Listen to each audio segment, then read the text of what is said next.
Bismillahirrohmanirrohim. Assalamualaikum warahmatullahi wabarakatuh. Salam guru penggerak. Jumpa lagi dengan saya Ike Mayang Arum, calon guru penggerak Angkatan 8 Kabupaten Majalengka, Jawa Barat. Saya bertugas di SMKS Rise Majalengka sebagai guru farmasi. Dalam video kali ini saya akan memaparkan jurnal refleksi dwi mingguan modul 1.4 mengenai budaya positif. Selamat menyaksikan. Tak lupa saya ucapkan terima kasih kepada dua insan hebat yang telah banyak membantu, membimbing, dan memotivasi saya. Terima kasih kepada fasilitator Bapak Denden Nurjaman. Dan terima kasih pula kepada pengajar praktik saya, Ibu Sri Rahayu. Saya mempelajari modul 1.4 mengenai budaya positif dimulai dari diri dan eksplorasi konsep pada hari Rabu tanggal 28 Juni hingga 5 Juli tahun 2023 dan diakhiri dengan aksi nyata pada tanggal 25 Juli 2023.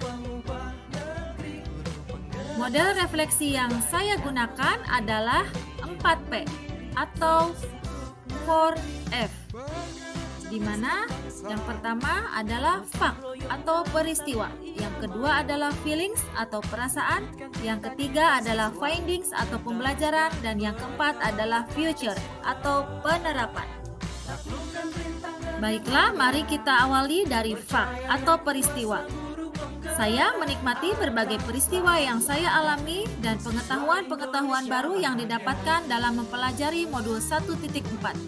Diawali dengan mulai dari diri dan eksplorasi konsep, kebutuhan dasar manusia, 5 posisi kontrol, segitiga restitusi pada tanggal 28 Juni hingga 5 Juli 2023, hingga aksi nyata pada tanggal 25 Juli tahun 2023. Saya jadi benar-benar paham bagaimana menyelesaikan masalah peserta didik dengan menerapkan pola segitiga restitusi dengan memposisikan diri sebagai manajer. Selanjutnya, ruang kolaborasi pada tanggal 7 hingga 8 Juli tahun 2023, di mana dalam ruang kolaborasi ini saya menyelesaikan 5 kasus dengan mengenali 5 posisi kontrol bersama dengan kelompok saya. Di awal ruang kolaborasi, fasilitator saya yang bernama Bapak Denden Nurjaman memberikan sedikit pembelajaran dan penguatan. Di antaranya adalah mengenai disiplin positif dan siapa sesungguhnya yang memiliki kontrol, di mana beliau menjelaskan perbedaan antara stimulus respon dan teori kontrol atau pilihan. Selain itu, beliau pun menjelaskan tentang arti merdeka menurut Ki Hajar Dewantara, di mana merdeka itu artinya tidak hanya terlepas dari perintah, akan tetapi juga cakap buat memerintah diri sendiri.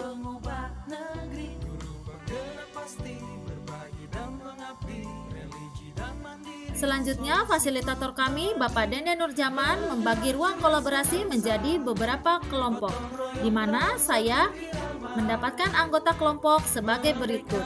Bapak Eka Yuliastika dari SMPN 1 Majalengka, saya sendiri Ike Mayang Arum dari SMKS Rise Majalengka, dan Ibu Rina Yuli Andrianti dari SDN Cikesik 2.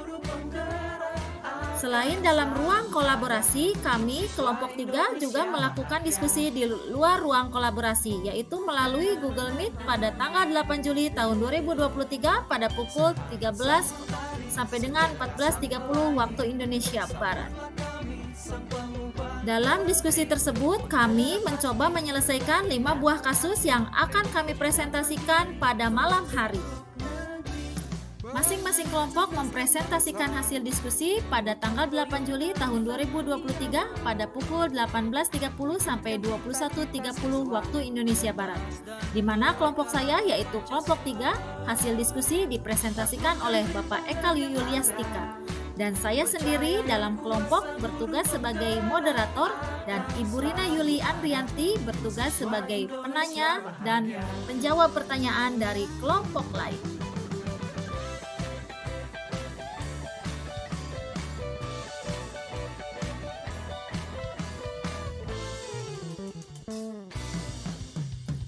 Peristiwa selanjutnya adalah pendampingan individu 2 yang dilaksanakan pada hari Senin tanggal 10 Juli tahun 2023. Di mana dalam pendampingan individu ini saya memimpin diskusi di sekolah saya bersama dengan rekan-rekan sejawat dan kepala sekolah untuk merumuskan visi sekolah kami.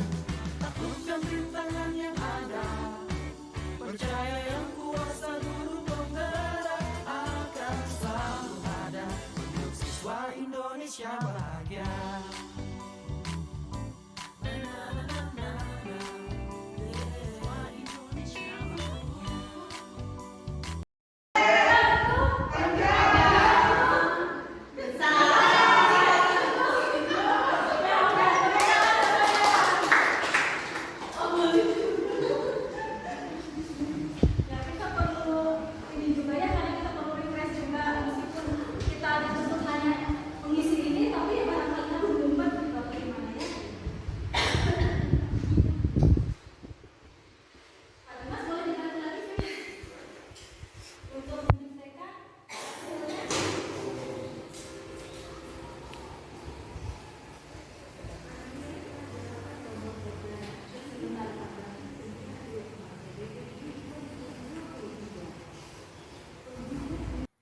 Peristiwa selanjutnya adalah elaborasi pemahaman pada tanggal 13 Juli tahun 2023 oleh instruktur yang bernama Dr. Andes Warjianto Pancawasono, Magister Humaniora.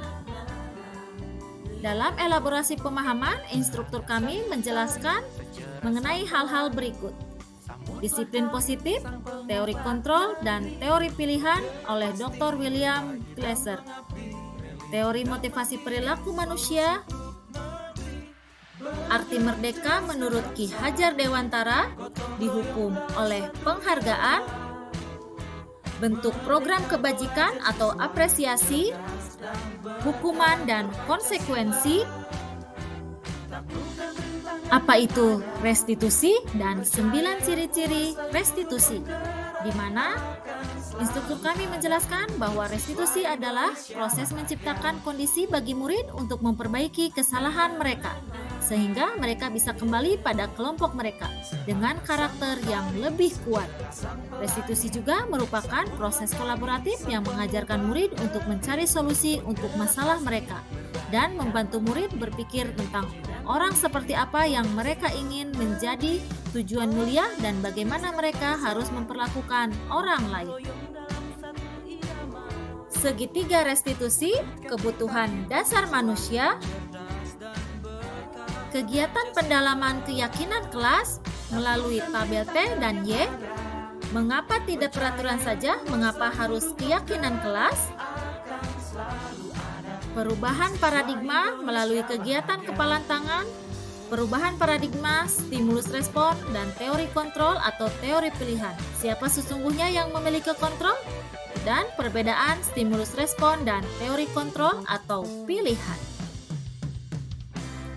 Berikut ini adalah dokumentasi selama kami melaksanakan elaborasi pemahaman bersama instruktur Dr. Andes Warjianto Pancawasono, MHU.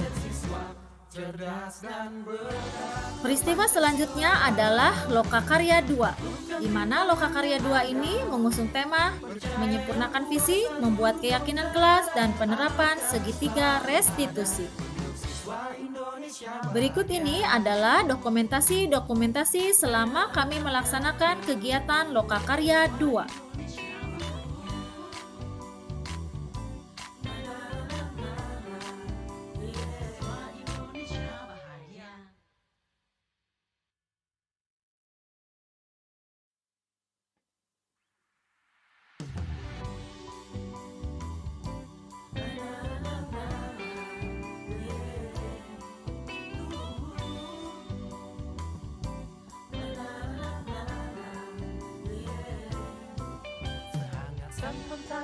Secerah sang pelangi, sambut.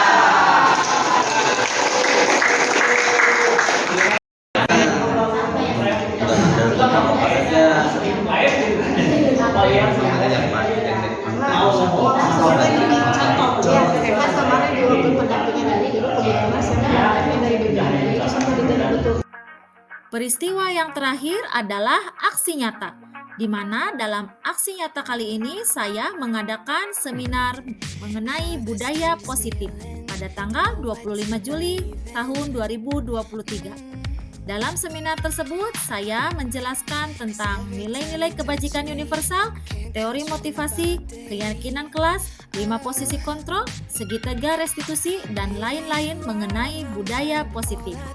Saya dalam seminar tersebut berperan sebagai keynote speaker dengan moderator Erna Rosliani, SPD.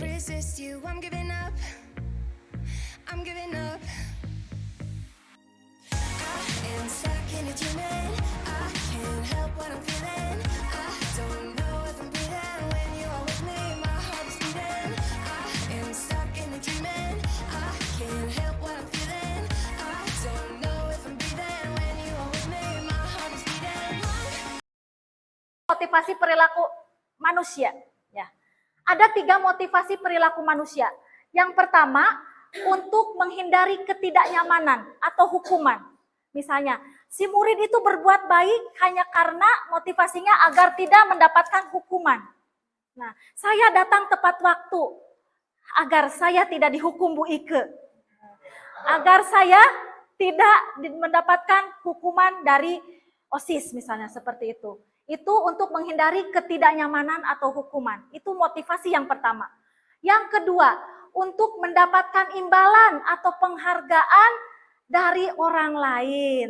Nah, saya mah mau salam ke tiap guru biar saya nanti dipuji sebagai anak yang baik. Nah, itu motivasi yang kedua. Itu ya. Oh, saya mau cepat mengerjakan PR, terus dikumpulkan biar nanti saya dapat nilai besar, biar saya dipuji sama ibu adek. Nah, itu juga termasuk yang motivasi yang kedua. Tapi Bapak Ibu, itu semua adalah motivasi eksternal. Ingat lagi tadi kepada disiplin positif tentang nilai kebajikan universal, kita harus menanamkan murid itu adalah motivasi internal. Di mana motivasi internal itu untuk menjadi orang yang mereka inginkan dan menghargai diri sendiri dengan nilai-nilai yang mereka percaya. Jadi mereka, kalau nilai-nilai intrinsik itu mereka ikhlas melakukannya dari dalam. Saya harus berkembang, saya harus bertanggung jawab sebagai seorang murid, saya harus menjadi orang yang baik, tapi dari hati, dari dalam dirinya sendiri. Selanjutnya, yang kedua adalah feelings atau perasaan. Yang saya rasakan selama pembelajaran berlangsung adalah saya sangat bersyukur karena banyak ilmu yang saya peroleh ketika mempelajari modul 1.4. Baik itu tentang nilai kebajikan universal, teori motivasi, keyakinan kelas, 5 posisi kontrol, dan segitiga restitusi. Saya pun semakin paham tentang budaya positif setelah saya berada dalam ruang kolaborasi, berdiskusi dengan rekan sesama CGP yang luar biasa hebat. Semakin bertambah ilmu saya, semakin saya bersemangat untuk melanjutkan pendidikan guru penggerak. Kemudian yang saya rasakan ketika menerapkan aksi nyata adalah awalnya saya ingin menangis, bingung, dan apa yang harus saya lakukan untuk aksi nyata modul 1.4 ini, di mana saya harus mensosialisasikan budaya positif kepada sebuah komunitas. Saya tidak percaya diri untuk melakukannya. Namun, saya selaku calon guru penggerak harus mencobanya. Dan setelah saya melakukannya, ternyata hal itu sangatlah mudah dan tidak ada alasan bagi saya untuk merasa tidak percaya diri. Selanjutnya, yang ketiga adalah findings atau pembelajaran. Saya sekarang paham bahwa hukuman dan penghargaan bagi murid akan mematikan potensi. Jadi, sebaiknya guru tidak memberikan hukuman dan penghargaan yang berlebihan untuk menghindari motivasi ekstrinsik dari diri murid. Saya pun mengetahui bahwa ada 5 posisi kontrol seorang guru, dan kita sebagai guru seyogyanya memposisikan diri sebagai manajer dalam menyelesaikan permasalahan murid melalui langkah-langkah segitiga restitusi. Saya pun paham bahwa ketika seorang murid melakukan kesalahan, kemungkinan besar penyebabnya adalah salah satu dari 5 kebutuhan dasarnya tidak terpenuhi. Mengapa keyakinan kelas? Tidak peraturan kelas. Karena keyakinan kelas memunculkan motivasi intrinsik pada murid. Motivasi internal berfungsi untuk menjadikan murid sebagai orang yang mereka inginkan dan menghargai diri sendiri dengan nilai-nilai yang mereka percaya. Dan yang terakhir adalah penerapan, future. Setelah saya mempelajari modul 1.4 tentang budaya positif, saya akan menerapkan nilai-nilai kebajikan universal di sekolah sesuai dengan profil pelajar Pancasila melalui keyakinan kelas dan keyakinan sekolah. Saya akan memposisikan diri sebagai manajer dalam menyelesaikan persoalan murid-murid di sekolah melalui segitiga restitusi. Saya pun akan menghindari hukuman dan pemberian penghargaan berlebihan pada murid agar meminimalisir motivasi eksternal dalam diri murid. Sekian pemaparan jurnal refleksi Dwi Mingguan modul 1.4 mengenai budaya positif. Semoga menginspirasi dan memberikan banyak manfaat bagi banyak orang. Saya Ike Mayang Arum pamit undur diri, tetap hiasilah diri dengan senyuman dan hati yang cantik. Assalamualaikum warahmatullahi wabarakatuh.